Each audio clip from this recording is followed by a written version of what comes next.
But what I've learned, and it took me a while to learn it, is that just keep doing what works. Like for a while we would do a 6-week program, then we do a 30-day, and then we would do this specialty, you name it program, or this lifting program. We had all these different names for things. And once we got that singularity of focus and like, hey, we're going to focus on this and we're going to go all in, is where we started to skyrocket the growth. Hey, what's up, everybody? And that was Ryan Obernesser, this episode's guest on the podcast, my first ever back-to-back guest on the podcast, and he's got a lot of great information. Please give our sponsors some love. Go to trainergym.net, click on exclusive offers by sponsors, and you get discounts that you can only get through this podcast. If you need more clients, more leads, more revenue in your club, check out ProFit Marketing Solutions.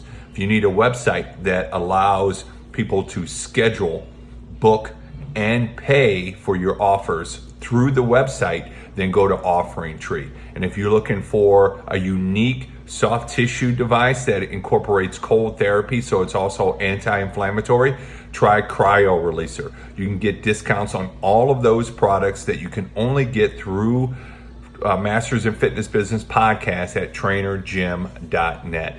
Check it out. Now, Ryan Obernesser, he talks about his specialty programs that bring anywhere from $10,000 to $15,000 a month of revenue into his club over and above his EFT for his membership. So it's a great episode, lots of great information. I have no way of verifying the numbers that he's given me or the information, so listen at your own risk, but it's still information that I think you can use tomorrow to make your business more successful. So I hope you enjoy this conversation with Ryan Obernesser. But what I've learned, everybody, what's up? Welcome it took me a while to learn Masters it, is that in Fitness just keep doing what works podcast, where you get to stand on the shoulders of giants. For a while, we would do a 6-week this program. Is a groundbreaking episode. We're having Ryan Obernesser back to back on the podcast because he had so much information that I wanted to unpack a little bit more. We had all these so different today names we're going to jump right into his and fast once we got that singularity of focus and like, hey, we're going to focus on it's this. It's a way that you can get we're going to go all in. Is where we started to skyrocket from existing clients and maybe some new clients as well. Ryan, welcome back to the show. Yeah, thank you for having me back. I really appreciate it. Oh, I was excited to have you back. It really got my juices flowing when you were talking about your program. So give it for the listeners that didn't watch or listen to the first episode. Can you give us a breakdown? First of all, you've been in business for about 5 years. You're going to be, your goal is to do $1 million in total revenue this year. So you're definitely a legit club owner who knows what he's doing. So give our listeners a quick breakdown of your fast cash activator system. Yeah, definitely. So when it comes to any sort of fitness business, essentially you only have 3 ways that you can increase your profits. Number 1 is going to be bringing new members into your door. Number 2 is going to be increasing the amount of money or value that is received from each member that you have. And then number 3 is going to be stopping people leaving your facility. So decreasing the amount of people that leave each month. And when it comes to number 1, if you're constantly trying to bring new people in, it can become very, very costly.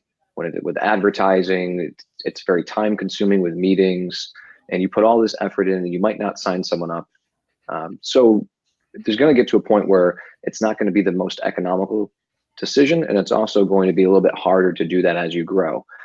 And what we see a lot of times with gym owners is as they continue to grow, if they're not earning enough revenue per customer, they run themselves into a position where they have a large quantity of individuals or members, but their revenue and their profit margins aren't high enough. So they struggle to service them appropriately, and they struggle to bring on staff because they don't have the revenue there to justify it.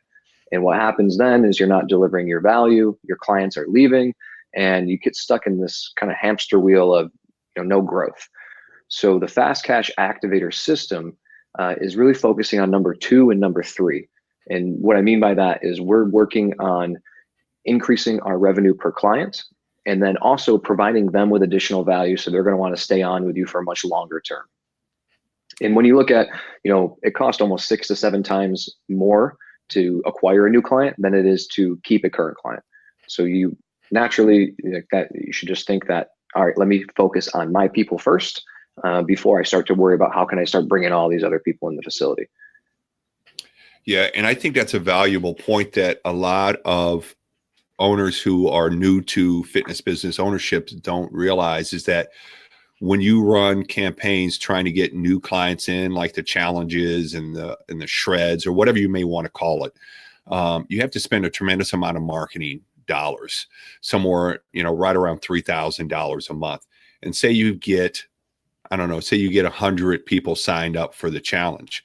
Well, that's 100 people that you have to take care of, that your staff has to take care of. It takes time, money, energy that you're not giving to your existing clients. So not only do your conversion rates go down on the challenge people, but your retention goes way down because your current members feel neglected and they start leaving. So I think that's a very important point that you bring up.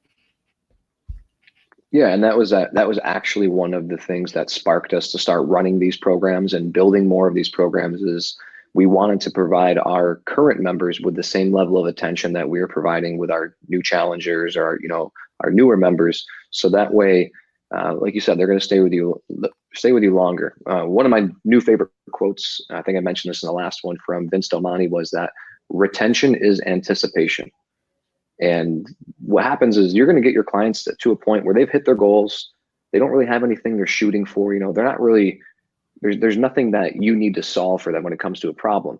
So what keeps them around is, one, is going to be the culture, but also it's the anticipation for what's next. What's the next program we can do? What's the next thing I can learn? What's the next type of session that we can run?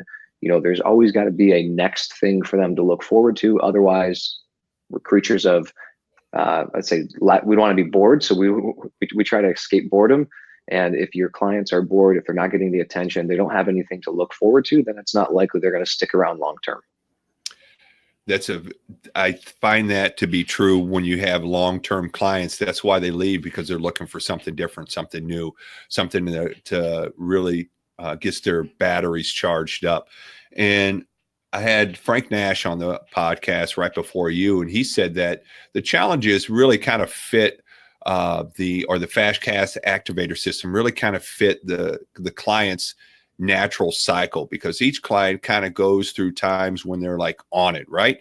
They're, they're on their diet, they're training hard, they want to hit their goals, and then they hit their goals and they're like, okay, I'm going to put it on cruise control for a little bit, take the foot off the gas and kind of coast for a little bit until I'm ready to kind of lay down the hammer again. And these challenges give them a perfect opportunity, a perfect window to accelerate, coast, so they can, sign up for the challenge, really dial it in, kind of laser focus on their goals of their diet and their nutrition and their training. And then once the challenge is over, they can kind of coast, take it easy, recharge their batteries, and then dive back into the next challenge. So I can see how that would feed into retention. Do you find that's true with your clients?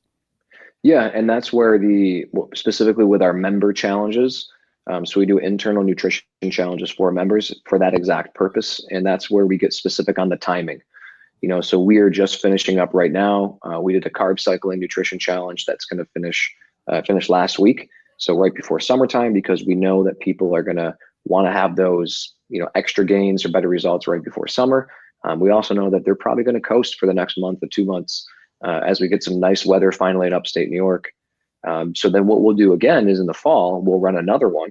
So that way we can bring people back in, get them, reignited, like you said, get those batteries recharged and ready to go, and get excited about, training again and getting to their goals. Because summertime is definitely one where there's barbecues and all these distractions that people tend to fall off.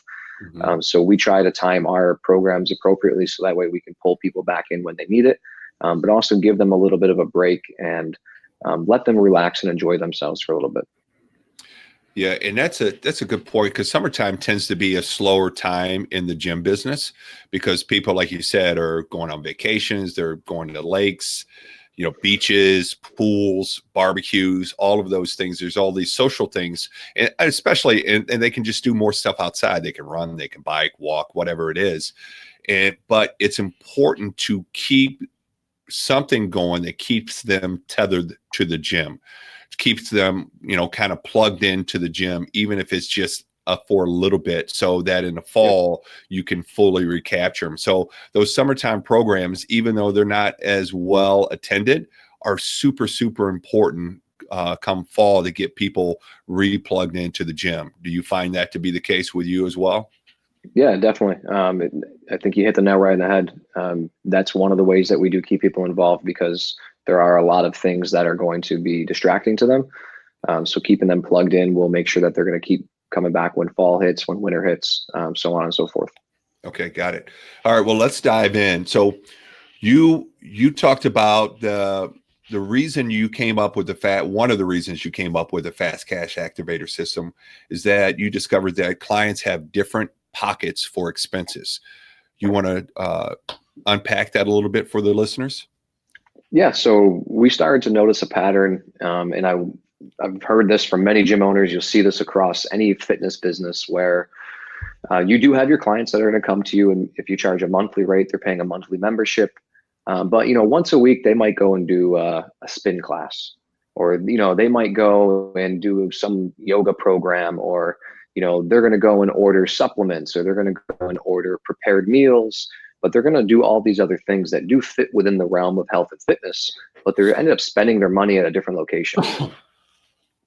So the thing that I realize is that, people have different pockets for different buckets. They're going to put their money in different buckets, and they don't see that all as the same cost. They don't say like, hey, I have a health and wellness budget this month and I'm only spending X amount of dollars.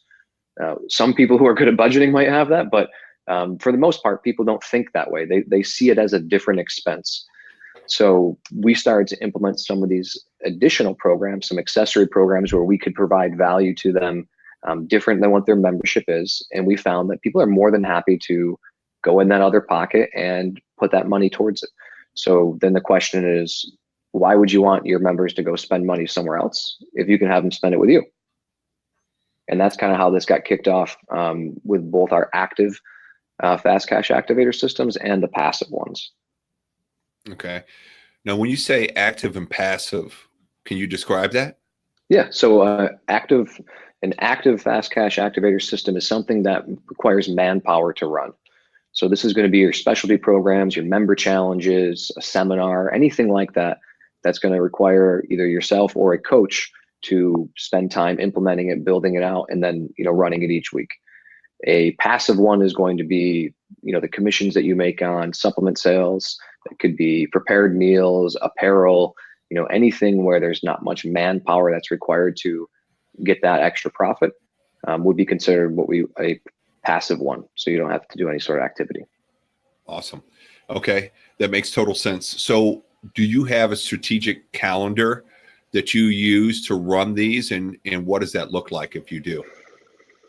Yeah, so we have, for our different programs, some of them are running all year round, and then some of them are only running based on season. So I'll use our most popular one, the Women's Strength Program. So this has started almost a year ago now, and it's mainly to target our female large group training clients who wanted to learn more about lifting weights. They wanted to lift some heavier weights. They wanted to have a small, tight-knit group of women to hang out with. And they wanted to essentially get better results and start to improve their strength. So what we did is we put together our Women's Strength Program, which is going to be 6 weeks long. And in that program, they're going to have 2 days a week of a special training session that's just that group of women.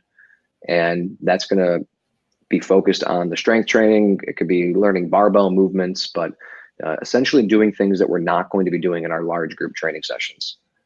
And that will run 2 days a week for 6 weeks. They'll go 2 weeks off, and then we'll run it again. So that's always running pretty much on an 8-week cycle. So 6 weeks on, 2 weeks off. And right now, I mean, we sell it out every time. We have 2 different sessions that run. So you get 20 ladies doing it every 8 weeks. And for the majority of them, you're looking at an extra $150 plus per person. So for the 6 week, it's $150 per person for the 6 week course. Yep, and that's on top of their monthly membership that they're already paying. Gotcha. Okay. And a couple of questions. So do you find that you get a lot of the same ladies signing up over and over again? Yeah, so we have a Tuesday, Thursday evening group that it's the same ladies for the last 4 rounds. So, okay. Again, they've developed that camaraderie. They love that support system. They've become great friends. Now they do things outside of the gym. So that group right there is really special. Like they really, really want to keep it. So they all keep doing it every single time. Yeah, that's awesome. So that's a revenue bump every 2 months that you're getting from those members in addition to their monthly EFT. So I know you said it sells out, and I know you limit it because it's important that it sells out. You want to tell the listeners why you limit it and why it's important that it sells out?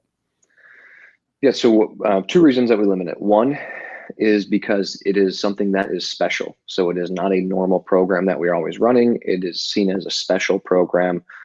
So we don't want to just have it available to anyone and everyone all the time. Otherwise, it takes away that specialness of it. It's also with that is going to be our coaches' hours. So, how many programs can be run with how many coaches? It all depends on staffing and schedule. And then also you want to have that scarcity and that urgency that get people to want to sign up right away. So when the spots do open up, we know that people are going to sign up immediately because they do know that we legitimately will only take X amount of people in that group. And then actually the last piece of that is when you're running these specialty programs, especially for us, because we do have a higher level service, a semi-private training program, it's giving them a taste of that program. So when someone comes in and they do a women's strength for 6 weeks, the conversation afterwards is, how did you like that style of training? Because that's what we do in our semi-private program. If you'd like to hear more about that, we can sit down and talk about the pricing and all these different things to see if it's going to be a good fit. And we've actually gotten a few ladies who have upgraded their membership now because they've been introduced to that small group semi-private style of training, and they want more of that. They really like that personalization of their program and they want to continue it. So what they do is now they've upgraded their membership. We've increased our EFT and we've provided more value. What percentage do you track the percentage of conversions from the specialty program to the semi-private? I don't have it tracked in detail. It's not that high of a percentage. It's about 20%. Okay. But at the same time, we still have so many people that re-up and do it. Mm-hmm. And it's actually more costly that way for them. Mm-hmm. And that's one thing just to point out why these specialty programs work so well is people like defined end programs. Mm-hmm. They don't like continuity. It's just human nature. We don't want to it hurts to know that we're going to pay X amount of dollars for so many months, whether we use it or not. So when someone has a defined ending program, they're willing to pay more money for it because they know that after that, they're not getting charged anymore. Yeah. And again, I had Frank Nash on the show and he runs his shred challenges. And what he has found is that you have 2 different populations. You have the population who do the challenge and then they sign up for their membership and they're good because they're long-term. They're in it for the long haul. Right. And then you have 2 who the other population is people who have a shorter focus in time and in mind when it comes to timeline. And they like those defined in programs, but they do them over and over again. And for the second population, you actually make more revenue than you do with the first population. So it sounds like from what you were saying, that is what's happening with you. Is that true? Yeah. If you did the math on someone who does your specialty program and they pay for it every 6 weeks over the course of a year-long membership, they will actually pay more money than if they just had our semi-private training programs. Right. So that's definitely giving you a revenue bump. Okay. So you have your specialty programs that you run year round. What are some of the seasonal ones that you run? So we would have our golf program or our running program, Spartan race program. So those have been happening for the last 3 to 4 months because we're entering into a warmer season. Mm-hmm. And you can niche that into whatever you want. So if you have something that's popular in your area, like for us, we have a famous road race called the Boilermaker that happens next month. It's a 15K. Everyone wants to do it. It's a really big thing in the community. So, we had a Boilermaker preparation program. And that was structured a little bit differently because it had a lot of outside work from our coaches. So with that, they would have access to an app on their phone that was going to deliver them their running program. And then our coach was checking in with them weekly on their running program, giving them specific warm-ups. And then they did once a week a group run together. So for the cost of that lasted 10 weeks, was $300. Okay. That was my next question. Do you charge a higher price point for the seasonal programs than you do for the year-round ones?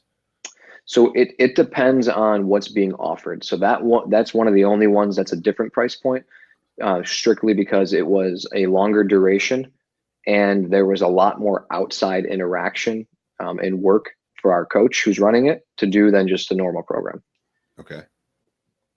And then the other ones have the same price point, even though they're seasonal? Yeah. So as long as essentially the way that we're setting this up or the way that we're framing it is you have 2 sessions a week. So 2 sessions of your specialty program a week. And essentially what that is a semi-private session. So when it comes to our pricing, let's say we have a member who is a gold member with us, which means they have 2 semi-private sessions a week and they have their large group training to come to. They have the option to trade their semi-private sessions for a specialty session. So that's kind of one of the benefits, the added values of having our higher tier membership is you actually get all of our specialty programs for free because you're just going to trade out your semi-private session for the specialty session. Okay, gotcha. And then there's no additional cost to you. Yeah, no additional cost to them as the member. And that's kind of one of our selling points in signing someone up for that membership is, hey, not only do you get semi-private personal training, and you get our large group team training, you get our nutrition and all that, but you also get access to all of our specialty programs if you want. Okay, gotcha. Okay. All right. So then let's break it down. That's all great information. I really like it. You inspired me to kind of create our own here at Catalyst. But nice. Let's talk about marketing and how you market that. So let's talk about lead time. How much lead time do you usually give each program? In the beginning, it was about 3 weeks. Now we can, especially our women's strength, we can fill it in about 10 days. Okay. When we do have a new program, we will hint at it. So about 3+ weeks out, we will do a email and a post in our members group on Facebook to hint at we have an upcoming program that's beginning. If you're interested in X, Y, and Z, talk to whichever coach will be running it. Okay. And then we'll start to put up some graphics on our TV in the office and things like that so they can see it when they come in. Okay, gotcha.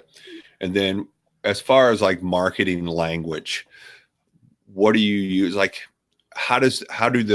you structure the specialty programs around your demographic, or do you structure specialty programs to bring in different demographics, or both? I would say both. So when we ran our men's strength program, our population is heavily female. So I would say we probably have at this point 65% female. It used to be as high as 75%. Mm-hmm. So when we were at a higher percentage of female, we started to run a men's strength program to attract more men, just because sometimes a large group training session is not attractive to, especially in our community. A lot of men specifically think of fitness as benching, deadlifting, squatting. Mm-hmm. So when we ran a men's strength program, it was targeting not only internally, but externally to bring in some guys to experience what we do. For our women's strength, it was really just tapping into our population of ladies who wanted more. And the marketing around that, it's very simple. It doesn't need to be complicated. It's, for women who want to increase their strength, who want to learn some of the advanced movements, and they want to have a core group of women to push them and support them along the way. Okay. And those are our 3 main messages with that. Okay. And that does really well because it really speaks to that population of women who want those things, and they're willing to invest in it. Yeah, obviously, if you're selling it out over and over again and getting repeat customers. So when you target external demographics, how does that affect the budget? It it doesn't affect it very much because even with that, we're still doing a lot of organic posting. So we're not spending a lot of money when it comes to advertising for a specialty program like that. We are going to leverage our network and referrals from our current members or people who are doing the program, our email list. We'll be posting on our page, our Instagram, but we're not really promoting in terms of putting money behind our posts or running an actual advertisement for it as much as like a challenge. So it's very minimal in terms of what we spend for marketing dollars. Okay. So you do lots of free marketing, just a regular organic post, send it out the emails, things like in referrals and things like that. Okay. Yeah. When it comes to those programs, yes. Okay. Gotcha. All right. And that's internal and external challenges. For our specialty programs, if we're going to run a challenge, so like we run a 6-week program, we run a 12-week program, that is going to be heavily marketed externally. And we'll spend however much we need to fill it. But I think we talked about this before, our ROI is like insane on those programs. We do have a lot of leverage because of our before and afters and testimonials, so we don't have to spend as much anymore. But that's a lot of external marketing. Okay. And then let's talk about that external marketing for some of those challenges. So do you use, I know you use Infusionsoft. Do you use ClickFunnels as well? Yeah. So our lead process on that is we're going to run a Facebook ad, generally a video, because video does really well. That's going to lead them to a ClickFunnels page where they're going to opt in for a free orientation with us. When they opt in on the first page, they will do name, email, and phone, and that will automatically get sent over to us, and it populates on a Google Sheet for our sales manager to follow up with them. After they've opted in, though, they get sent to a secondary page where they can schedule that meeting themselves. So they can do an automatic schedule right there. But either way, our office manager, our sales manager is calling them to either confirm the appointment or schedule it if they have not scheduled it themselves. And then from there, they go into Infusionsoft where they'll get automatic emails following up with them as well. Okay. And what do you use for the scheduling? We use a system called Schedule Once. Okay. And can you embed that? You can obviously embed that in the lead pages or the ClickFunnels. Yep, you embed it right on the page. Okay, got it. All right. And then what's your budget for that? So generally, we spend every single month about $1,500 on ads. It depends on what we're doing. When we're pushing hard on a program, I mean, we've spent as much of $3,500 if we had to. The way that we run our challenges, we're able to afford a very high lead cost because it's a high-end offer on the front end. That's one of the reasons I do not recommend low-end offers. If you're going to put a lot of advertising behind a 30-day challenge for $30 or something, it's never going to pay back in my mind. So we run a lot of high-end programs up front because that gives us the ability to spend more on the marketing. And when it comes to marketing in your local area, he or she who spends the most will always win. Yeah, that is true. So what kind of price point do you recommend for the challenges where you're spending money on advertising, on marketing? So our 6-week is $500 to $600, and our 12-week is $1,500 to $2,000. $1,500 to $2,000. What kind of signups do you get? Do you sell those out? Yeah, I think we talked about this last time in more detail that our 6-week program, so last month we signed up 54 people in the 6-week program. Holy shit. And then we signed 7 people in the 12-week program. Yeah. we have a program. Our next 6-week program starts July 15th. That's been sold out for 10 days, and we have 32 people in that. Nice. So when you say sell out, how do you come up with that cap number? Well, we say 20 a month. That was what we originally intended. Mm-hmm. As we've started to scale and bring on staff, we can accommodate more now. So we've increased that. I would say internally, we don't advertise it more than 20 a month. But it's been a struggle with us. We basically set that number on how much we think our staff can stomach it. Okay. In terms of service it, because it's really hard at this point. We have so many people coming in referrals, like from those programs, that when someone sends us a message about, we literally had someone send us a message 2 weeks ago that they need to do something or they will die tomorrow. I think that was a little bit of an exaggeration, but still, like when someone is sending you a message of how badly they need, they need your help and they're in such a bad place, it's really hard, I think, morally to say no. Yeah.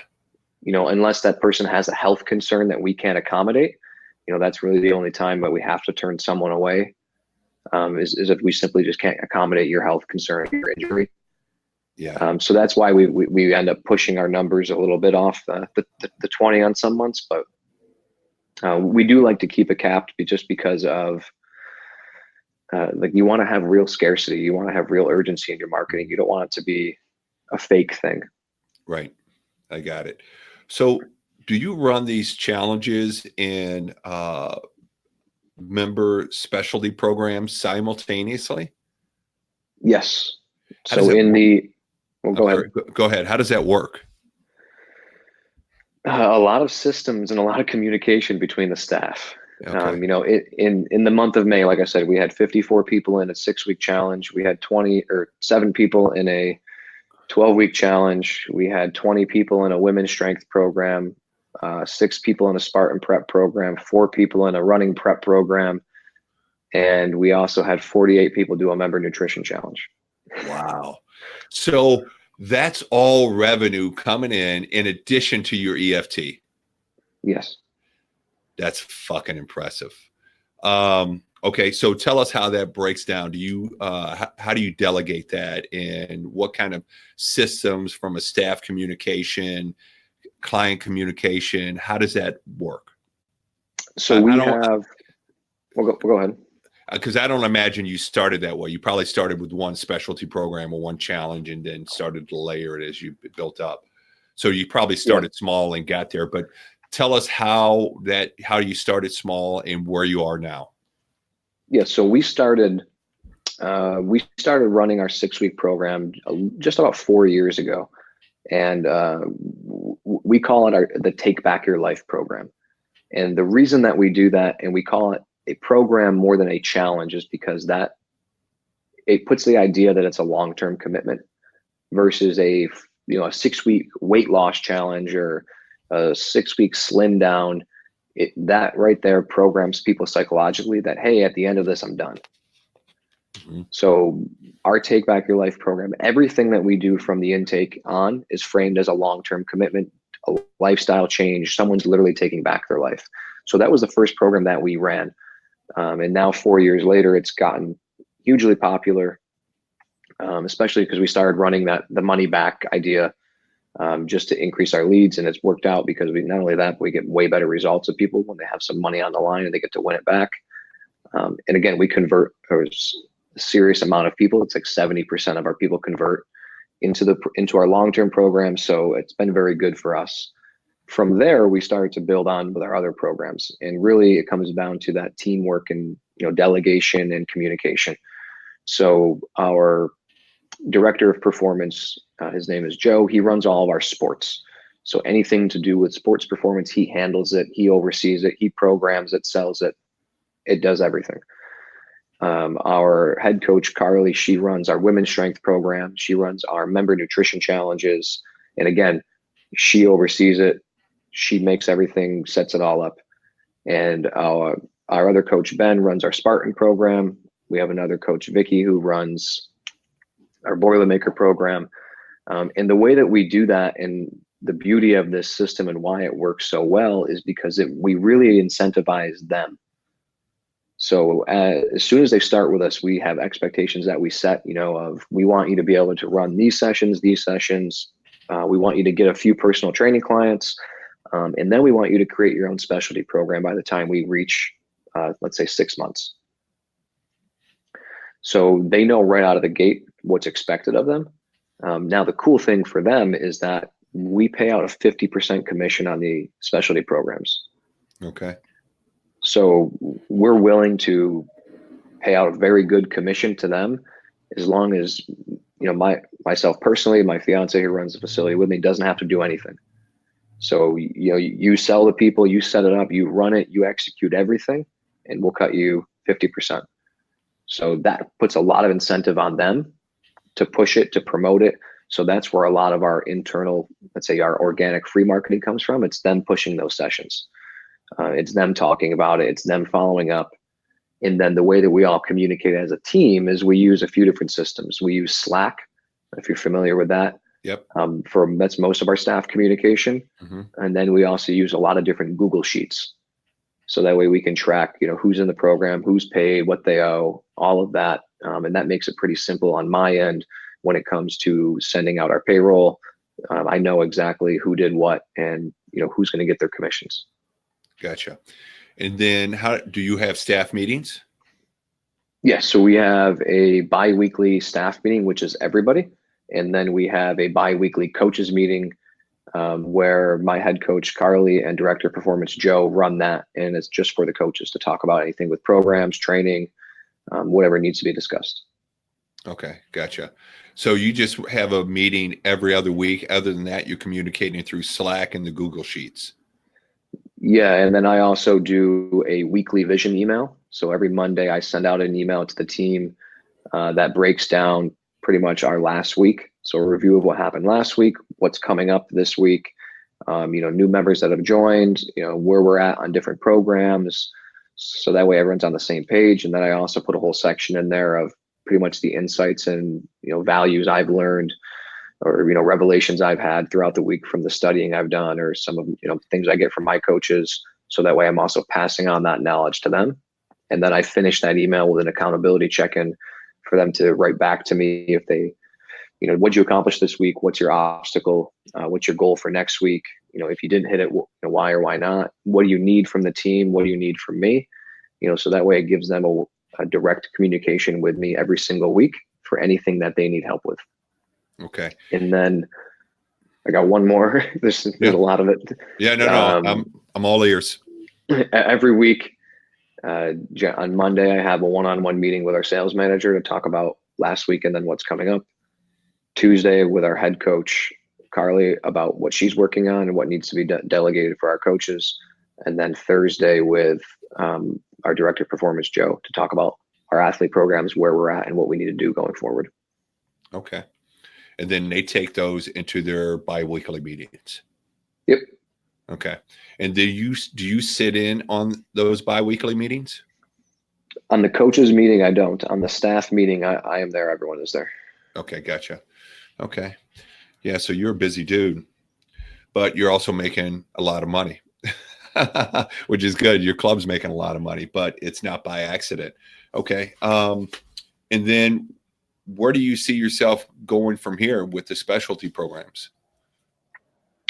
With specialty programs, I want to continue to expand on our women's strength program. I think our Spartan race program has been a big hit.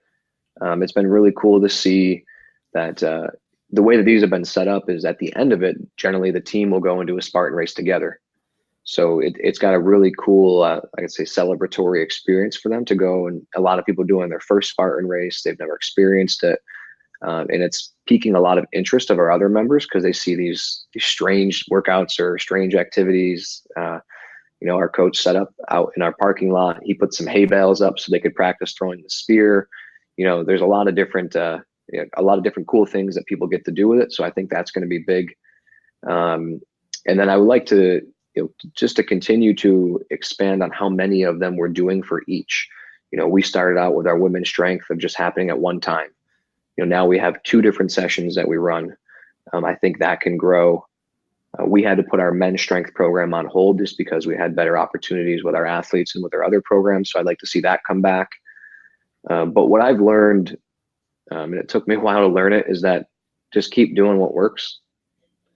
Like for a while we would do a 6-week program, then we do a 30-day, and then we would do this specialty, you name it program, or this, this lifting program. We had all these different names for things.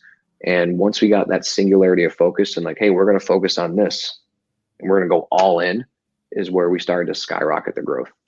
Gotcha. So instead of like throwing a hodgepodge of programs at your clients, find one that works and keep running that until it stops working. Yeah. Like that and that's, I think that's the easiest way to gain traction, as well as to make it repeatable and scalable for your team. That's the biggest thing when you start to implement new things, is it can't rely on you solely to do it all. You need to make things simple. You need to make sure that everyone's clear. And the more that you do it, the better it will become. And that's one thing, like I said, our 6-week program that we do for new members coming in, we've been doing it for so long, but every time we do it, we make it better. What can we take out? What can we add in? So that way we're giving more value. We're making it a better experience. We're always open to feedback on what the people who go through it experience. So that way we know what's working, what's not working. But yeah, when you double down on what's good, you're much more likely to, achieve a faster rate of success than if you keep just trying to, throw different darts at the board at all different angles. Yeah, that makes total sense, because most gym owners, most entrepreneurs are suffer from a little ADD.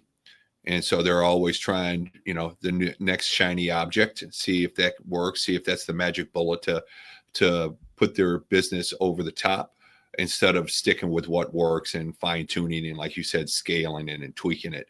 So my next question then is, you've been running some of these programs for 4 years.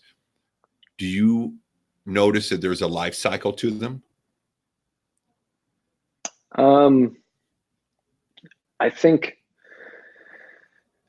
yes, yes, there will be.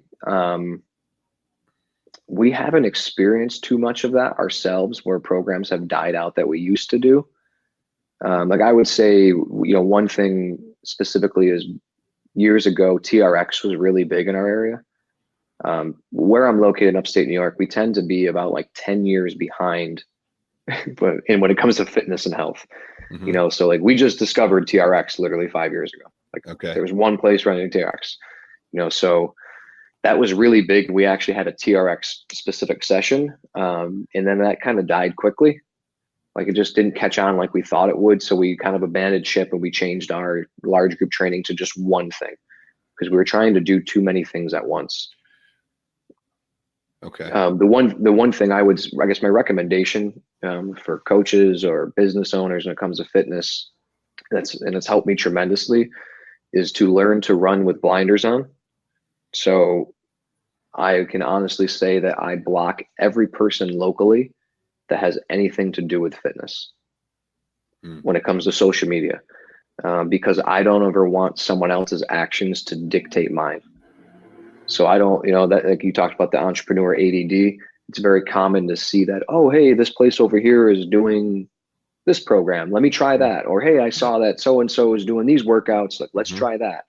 And if you just stay in your lane and focus on what you're doing, you will be much better off than if you keep trying to repeat and replicate all these different things around you, and you get distracted or you get triggered because you saw something you didn't like. So that's been a big shift the last 2 years, is to block everything.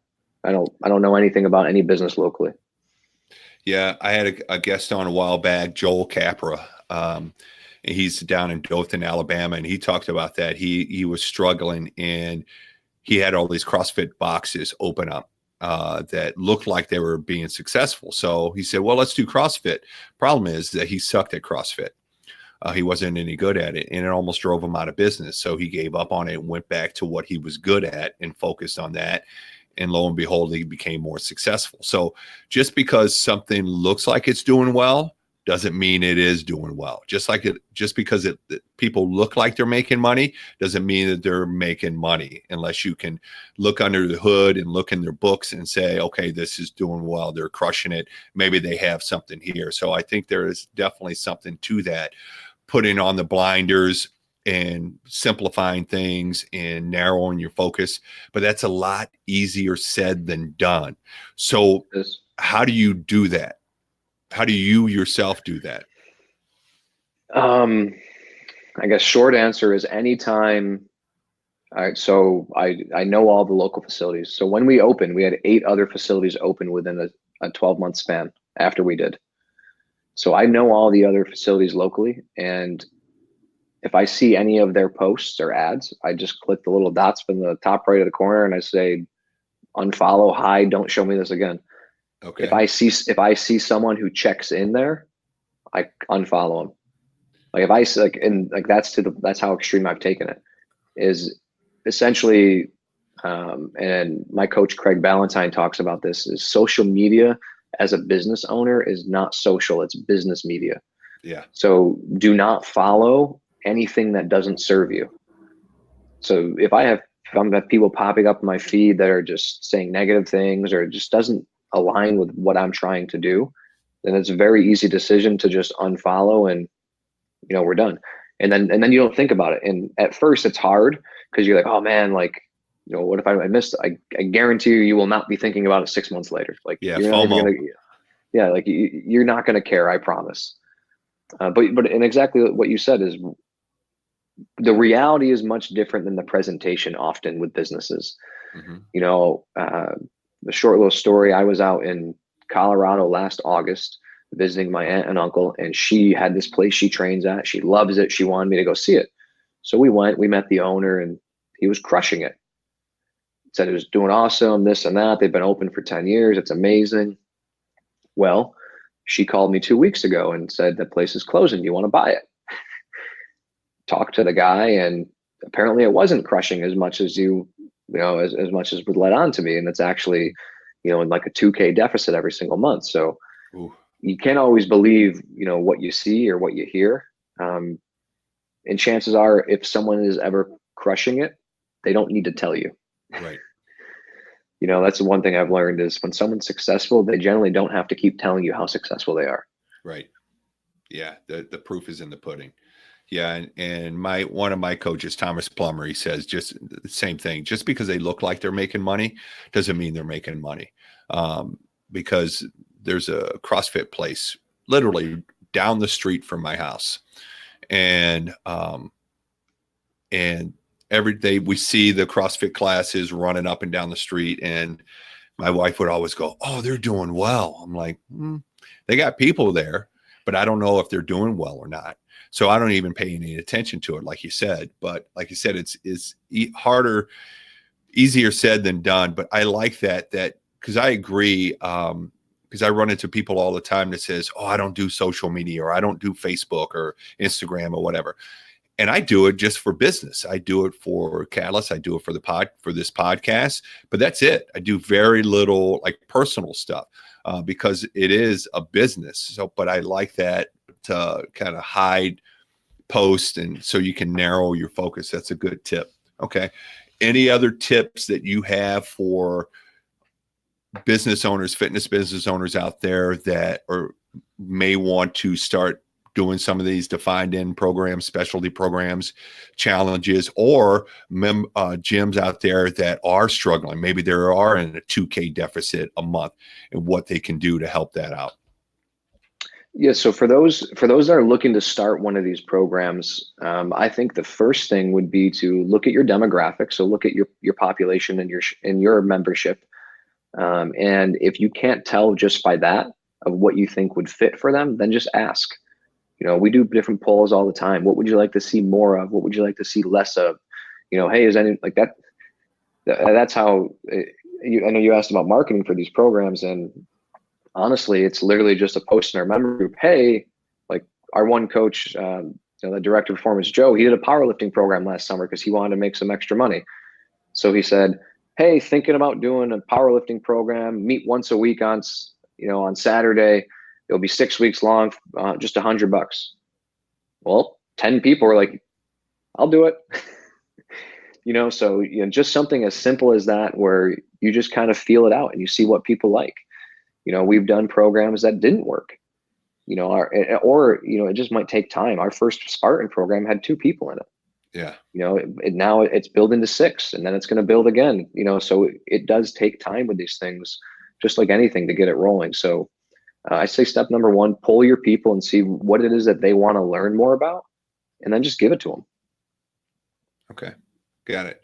And I'm sorry. Go ahead. I say for those that are struggling, is identifying why you're struggling. I think is the first piece of it.